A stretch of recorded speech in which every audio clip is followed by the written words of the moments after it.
Bumagsak sa Bitcoin at around $89,000 kaya nagdagdag na naman tayo ng position natin dito na ipakita natin. So, eto ngayon yung aking position dito kay Bitcoin. Okay, kung napapansin nyo, panay bili ako kay Bitcoin kapag bumabagsak siya below $100,000. No? Kasi for me, that's a very good price na. Again, that's my own opinion guys ha. Okay? Pwedeng mali yung sinasabi ko dito kaya trade at your own risk. Okay? Again, bumili tayo kay Bitcoin kanina at around $89,000.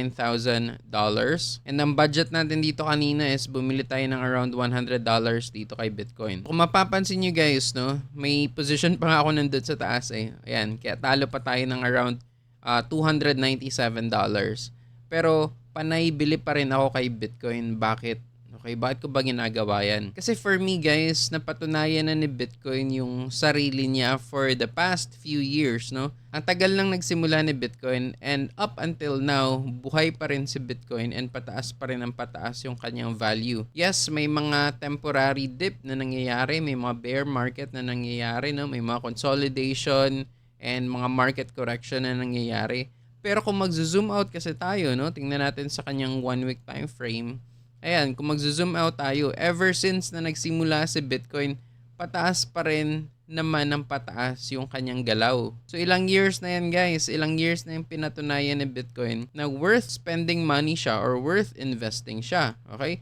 For me lang ha, that's for my own opinion. Again, pwedeng magkamali ako kaya wag niyong panghawakan itong mga sinasabi ko. But based on historical data, maganda pa rin talaga yung pinapakita ni Bitcoin. Okay? Imagine niyo na lang guys ha, itong mga panahong ito, wala pang gamit actually si Bitcoin ito. Hindi siya kilala. Wala mga malalaking kumpanya yung nag-i-invest sa kanya. Pero kung mapapansin mo, paakyat pa rin ng paakyat si Bitcoin. Ano pa kaya ngayon, no? Na iba't ibang bansa na ngayon ang nag-i-invest kay Bitcoin.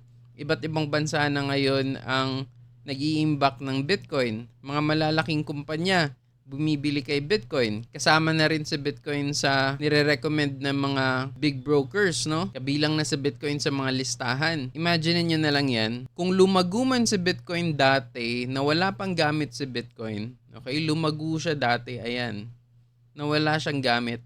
Ano pa kaya sa mga susunod na years, no? Ano pa kaya sa mga susunod na taon? Ngayon pa kaya na ginagamit na si Bitcoin sa mga different transactions, okay?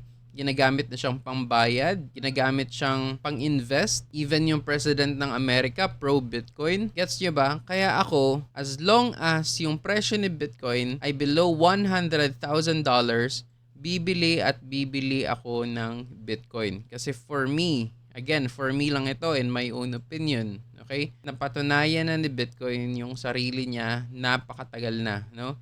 Yung historical data niya, pinapakita doon kung ano yung naging performance niya. Kaya for me, magandang mag-invest pa rin kay Bitcoin. Kasi in the long run, posibleng mas mataas pa yung itataas niya. Okay? Again, that's my own opinion. Huwag niyong panghawakan yung sinasabi ko dito kasi hindi ako financial advisor, hindi ako expert and all, no? Sinasabi ko lang, sinishare ko lang dito yung trading plans ko, sinishare ko lang dito kung ano yung opinion ko pagdating sa Bitcoin, okay? Iba siguro pinagtatawanan na ako na, uy, bumili pa rin siya ng Bitcoin kahit pabagsak ng pabagsak si Bitcoin, no?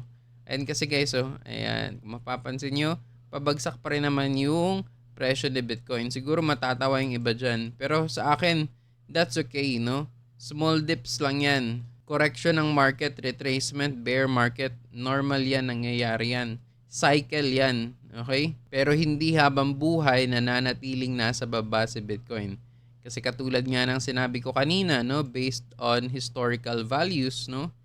Ayan, bumaba man si Bitcoin ng ilang beses, tumataas pa rin siya ng mas maraming beses. Kaya for me, patuloy akong mag-i-invest dito kay Bitcoin. Own opinion ko lang to, hindi ko sinasabing mag-invest din kayo. Yan lang yung trading plan ko. And yeah, gusto ko lang i-share yan.